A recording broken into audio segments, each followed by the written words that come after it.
നമസ്കാരം. സിനിമാ ലോകത്തെ അമ്പരപ്പിച്ചുകൊണ്ട് മലയാള സിനിമാ താരസംഘടനയായ അമ്മ ഒരു നിർണായക ഘട്ടത്തിലൂടെ കടന്നു പോവുകയാണ്.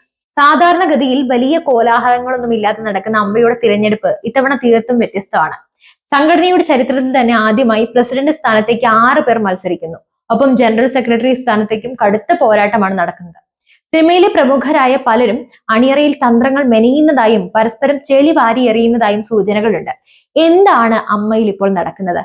ആരൊക്കെയാണ് ഈ പോരാട്ടത്തിലെ പ്രധാനികൾ? നമുക്ക് വിശദമായി പരിശോധിക്കാം. ഹേമ കമ്മിറ്റി റിപ്പോർട്ടിനെ തുടർന്നുണ്ടായ കോലാഹലങ്ങളാണ് അമ്മയെ ഈ നിലയിൽ എത്തിച്ചത്. സിനിമയിലെ സ്ത്രീകളുടെ പ്രശ്നങ്ങളും സംഘടനയുടെ നിലപാടുകളും വലിയ ചർച്ചകൾക്കാണ് വഴിവെച്ചത്.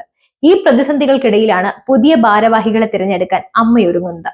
എന്നാൽ ഇത് കേവലം ഒരു തിരഞ്ഞെടുപ്പ് മാത്രമല്ല, സംഘടനയ്ക്കുള്ളിലെ വലിയ ചേരിപ്പോരിന്റെയും അധികാര വടംവലിയുടെയും നേർക്കാഴ്ച കൂടിയാണ്. ഇത്തവണത്തെ തെരഞ്ഞെടുപ്പിൽ ഏറ്റവും കൂടുതൽ ചർച്ചയാകുന്നത് നടന്മാരായ ജഗദീഷിന്റെയും ബാബുരാജിന്റെയും സ്ഥാനാർത്ഥിത്വമാണ്. ഇരുവരെയും തകർക്കാൻ എതിർപക്ഷം ശക്തമായ നീക്കങ്ങൾ നടത്തുന്നു എന്നാണ് പുറത്തുവരുന്ന വിവരങ്ങൾ. പ്രസിഡന്റ് സ്ഥാനത്തേക്ക് മത്സരിക്കുന്ന ജഗദീഷിനെതിരെ വിശ്വാസവഞ്ചകൻ എന്ന ആരോപണമാണ് പ്രധാനമായിട്ടും ഉയർത്തുന്നത്. നടി മാലാ പാർവതിയുടെ വെളിപ്പെടുത്തലുകൾ ഈ ആരോപണങ്ങൾക്ക് കൂടുതൽ കരുത്ത് പകരുന്നു. സിദ്ദീഖ് സാറിന്റെ വിഷയം വന്നപ്പോൾ അമ്മ ഭാരവാഹികൾ മാധ്യമങ്ങളെ കാണാൻ തയ്യാറായിരുന്നുവെന്നും എന്നാൽ അന്ന് ജഗദീഷ് അത് തടഞ്ഞുവെന്നും പിന്നീട് 2 ദിവസം കഴിഞ്ഞപ്പോൾ ഇവർക്ക് വായില്ലേ, ഇവർക്ക് സംസാരിച്ചൂടെ എന്ന് പറഞ്ഞ് ജഗദീഷ് നിലപാട് മാറ്റിയെന്നും മാലാ പാർവതി പറയുന്നു. ഇത് സംഘടനയെ വലിയ പ്രതിസന്ധിയിലാക്കിയെന്നും ജഗദീഷിനെതിരെ പ്രചാരണം നടത്തുന്നതിന് ഒരു വിഭാഗം അംഗങ്ങൾ ഇത് കാരണമായി ചൂണ്ടിക്കാട്ടുന്നുവെന്നും മാലാ പാർവതി വെളിപ്പെടുത്തി. അതുപോലെ ജനറൽ സെക്രട്ടറി സ്ഥാനത്തേക്ക് മത്സരിക്കുന്ന ബാബുരാജിനെതിരെ പീഡന കേസിലെ ആരോപണങ്ങളാണ് മറ്റൊരു വിഭാഗം ഉയർത്തുന്നത്. ആരോപണ വിധേയനായ ഒരാൾ മാറി നിൽക്കേണ്ടതായിരുന്നു എന്നാണ് അമ്മയുടെ മുൻ IC കമ്മിറ്റി അംഗം കൂടിയായ മാലാ പാർവതിയുടെ നിലപാട്. മുൻകാലങ്ങളിൽ ദിലീപ്, വിജയ് ബാബു, സിദ്ദീഖ് തുടങ്ങിയവർക്കെതിരെ ആരോപണം ഉയർന്നപ്പോൾ അവർ സംഘടനയിൽ നിന്നും മാറി നിന്നിട്ടുണ്ടെന്നും എന്നാൽ ബാബുരാജ് മാറി നിൽക്കാൻ തയ്യാറാകാത്തത് കൊണ്ടാണ് മോഹൻലാൽ രാജിവെക്കാൻ തീരുമാനിച്ചത് എന്നും താൻ മനസ്സിലാക്കുന്നുവെന്നും മാലാ പാർവതി പറയുന്നു.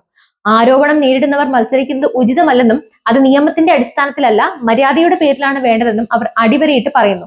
ബാബുരാജിനെതിരെ അനൂപ് ചന്ദ്രനും രംഗത്തെത്തിയിട്ടുണ്ട്. അമ്മയിൽ ബാബുരാജ് വ്യാപകമായി അഴിമതി നടത്തിയെന്ന് അനൂപ് ചന്ദ്രൻ ആരോപിക്കുന്നു.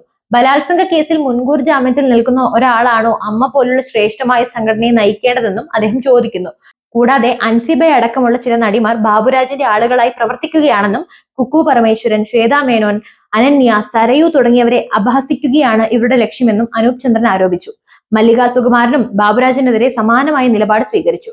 ആരോപണം നേരിട്ടപ്പോൾ തന്നെ ബാബുരാജ് വിശദീകരണം നൽകേണ്ടതായിരുന്നുവെന്നും ആരോപണ വിധേയർ മാറി നിൽക്കണമെന്നുമായിരുന്നു സംഘടനയുടെ ആദ്യത്തെ തീരുമാനമെന്നും ഇപ്പോൾ എന്തുകൊണ്ടാണ് ആ തീരുമാനം മാറിയതെന്ന് അറിയില്ല എന്നും മല്ലിക സുകുമാരൻ പറഞ്ഞു. മോഹൻലാൽ രാജിവെച്ചത് നന്നായെന്നും എന്തിനാണ് അദ്ദേഹം ഇങ്ങനെയൊരു കുരിശെടുത്തതെന്നും ആലോചിച്ചിട്ടുണ്ടെന്നും മല്ലിക കൂട്ടിച്ചേർത്തു. ഈ വിഷയങ്ങളെല്ലാം താരസംഘടനയ്ക്കുള്ളിലെ ആഴത്തിലുള്ള ഭിന്നതയുടെ തെളിവുകളാണ്.